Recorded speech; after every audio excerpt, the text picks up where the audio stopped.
Assalamualaikum warahmatullahi wabarakatuh. Tetap semangat ya. Oh ya, kita kemarin sudah belajar tentang mengenai elemen dasar tari dan pengertian seni tari ya. Nah, sekarang kita akan belajar tentang jenis-jenis tari dan fungsinya. Kita simak ya. Baiklah, mari kita bahas ya anak-anak. Yang pertama, kita akan belajar tentang jenis tari menurut golongannya. Jenis tari dibagi menjadi dua, yaitu tari tradisional dan tari kontemporer. Di dalam tari tradisional dibagi lagi menjadi tari tradisional klasik, tari tradisional kerakyatan, dan tari kreasi baru.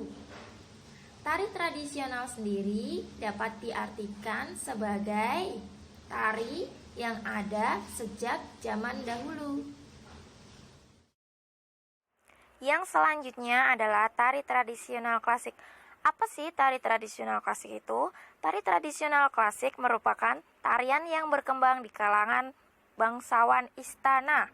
Aturan tariannya pun baku dan tidak bisa diubah. Dapat juga dikatakan pakem dalam bahasa Jawa ya anak-anak.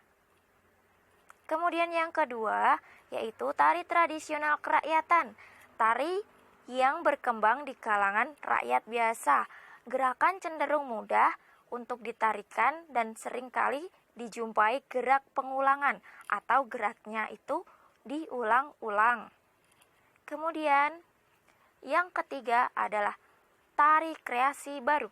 Tari yang lepas dari standar gerak baku atau pakem. Sering juga dikatakan pengembangan dari tarian klasik.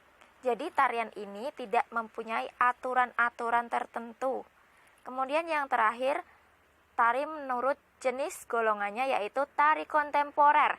Tari ini berbeda dengan tari lainnya. Gerak tari kontemporer cenderung simbolik, terkait dengan gaya yang unik dan penuh penafsiran. Tarian ini sangat berbeda. Nah, kita sudah mulai menginjak ke fungsi tari. Fungsi tari dibagi menjadi beberapa hal.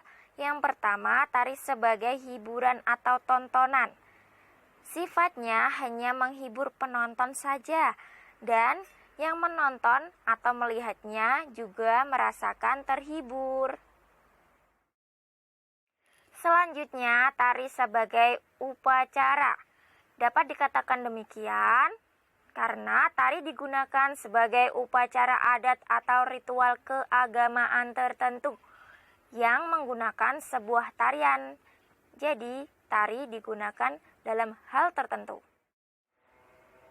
Selanjutnya, ada seni sebagai sarana pendidikan, yang artinya untuk mendidik anak agar bersifat dewasa dan terjaga dari pergaulan yang melanggar norma. Tari juga sebagai pendidikan budaya yang bisa dipelajari melalui sekolah atau kursus. Oleh karena itu, seni masuk dalam mata pelajaran.